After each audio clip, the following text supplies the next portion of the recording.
Hey readers, the chimes just rang. My imaginary friend Bob and I have to get to listen to reading, so we are moving with purpose with calm bodies and zero-level voices.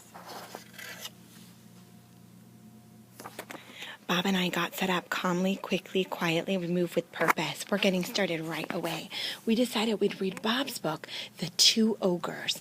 Today, we're using a new card that Mrs. Norton taught us, Track the Characters' Feelings. So in this card, we're really focused on the characters in the story and how their feelings change in the beginning, how they feel, and then how that changes in the middle and at the end. Mrs. Norton also told us it's not enough just to say the character was feeling sad. We want to try and use alive words, and we also always want to say why. The character felt unhappy or depressed or afraid because... So Bob and I are ready to get started. Bob, do you want to read first? Yeah, Bob, that's a good point. I agree. Bob and I were just talking about how even in the beginning of the story, the two ogres, who seem to be the main characters, because it's titled The Two Ogres, and the book is all about them, in the beginning, they seem angry because they're always fighting. So the book says they're always fighting. It doesn't tell us that they're angry, but we are inferring that they're angry because they have angry faces and because it says they're fighting, and usually you're angry when you're fighting. We're going to keep reading to see how they feel in the beginning, in the middle and end of the book. We're going to see if it changes. I'll read next. Yeah, that's true, Bob. I noticed that too. Oh, hi again, readers. Bob and I have read that we're in the middle of the book. We're not quite at the end yet. We're almost at the end. But for most of the book, the ogres were still angry. So in most of the middle of the book, they were still angry at each other. They were still fighting. They were competing. See, they were trying to, they were turning themselves into different things, trying to beat the other one. But then all of a sudden, this little girl comes to them and kind of tells them something that stumps them. And so Bob and I were saying that here it looks like they're feeling kind of surprised or kind of confused or contemplative.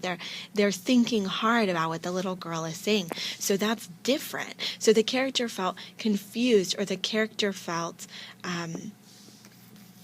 surprised because the little girl came and they were thinking about what she said. Let's read to the end and see how their feelings change. Bob, you can read now. I know, Bob. They remind me of somebody too. Yeah. Oh, hi, readers. Bob and I were just talking about the ogres. We made a connection. But coming back to our character feelings chart, we noticed that at the end, after the little girl tricked them into being friends, they felt really happy. It says that in the book, and it also shows it in the picture. They're dancing.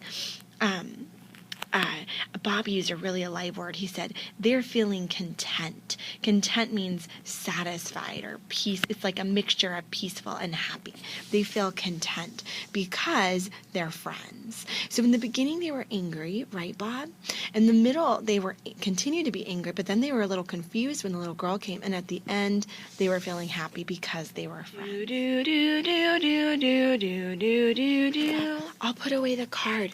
Would you mind putting my books away so I can move with purpose? So readers, today you learned how to use the Track the Characters' Feelings card. This is one of my favorite cards because one of the best parts about fiction texts are the characters. It's getting to know the people in the books, just like we get to know people in real life. So when you use the Track the Characters' Feelings cards, you use it the whole time you're reading, and also at the end of the book, to notice how the characters feel in the beginning, middle, and end, and how their feelings change. Some characters' feelings don't change, but usually the main character's feelings change throughout the book. See if you notice that in your books today. Have fun reading. The reading workshop has begun.